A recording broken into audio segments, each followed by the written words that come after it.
नवरात्रि के 9 दिन सबसे पवित्र दिन होते हैं और उसमें दुर्गा अष्टमी, उसकी तो महानता ही अलग है। शास्त्र कहते हैं कि इस दिन किए गए उपाय परिवार को ज्ञान, धन, प्रेम, बुद्धि, विवेक, वाणी की मधुरता, आचरण की शुद्धि, उत्तम व्यवहार और अच्छी संतान का आशीर्वाद देते हैं। तो आइए सुनते हैं वे प्रामाणिक उपाय जो हर परिवार को इस दिन अवश्य ही करना चाहिए, और ये सब प्रामाणिक हैं, शास्त्रों से लिए हैं। देवी भागवत से, देवी महात्म्य से, मार्कंडेय पुराण से, ऋग्वेद व लक्ष्मी तंत्र से, देवी भागवत से, रामचरितमानस से, स्कंद पुराण और पद्म पुराण से, गरुड़ पुराण से, इन सब शास्त्र धार्मिक पुस्तकों से ये उपाय लिए गए हैं। तो इनका पालन आप अवश्य कीजिएगा। तो सबसे पहला उपाय है कि आप कन्या पूजन और अन्नदान कीजिएगा। अष्टमी के दिन सुबह स्नान के बाद 2 से 9 वर्ष की कन्याओं को आमंत्रित कीजिए, उनके चरण धोकर उन्हें देवी का स्वरूप मानिए, भोजन कराइए, वस्त्र और कुछ दक्षिणा दीजिए। फलस्वरूप घर में दरिद्रता दूर होती है और संतान का सुख मिलता है।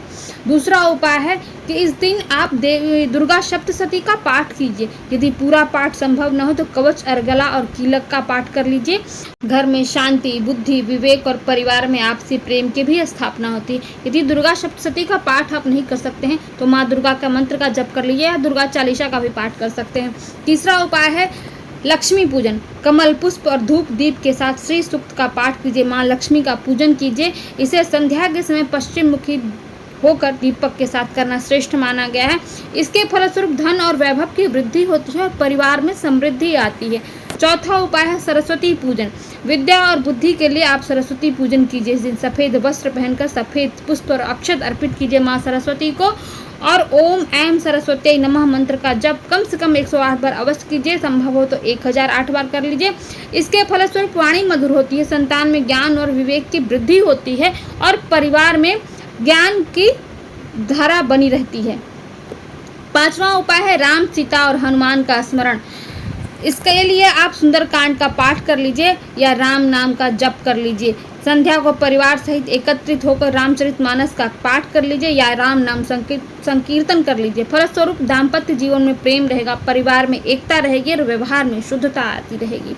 छठा उपाय है तुलसी और पीपल का पूजन। तुलसी पर दीप जलाइए, विधिवत पूजन कीजिए, वस्त्र चढ़ाइए, श्रृंगार की वस्तुएं चढ़ाइए और पीपल में जल, अक्षत, पुष्प इत्यादि चढ़ाकर, भोग चढ़ाकर उसका पूजन कर लीजिए। तुलसी को छूते समय सदैव नम्र वाणी का प्रयोग करिए और उनसे प्रार्थना कीजिए कि घर में पवित्रता, सदाचार और वाणी की मिठास सदैव बनी रहे, परिवार में प्रेम बना रहे, सुख समृद्धि बनी रहे। सातवां उपाय है संतान सुख हेतु संकल्प। संतान सुख के लिए आपको संकल्प लेना है। दंपति इस दिन यानी पति पत्नी इस दिन देवी के समक्ष संकल्प लें कि वो गौ सेवा करेंगे।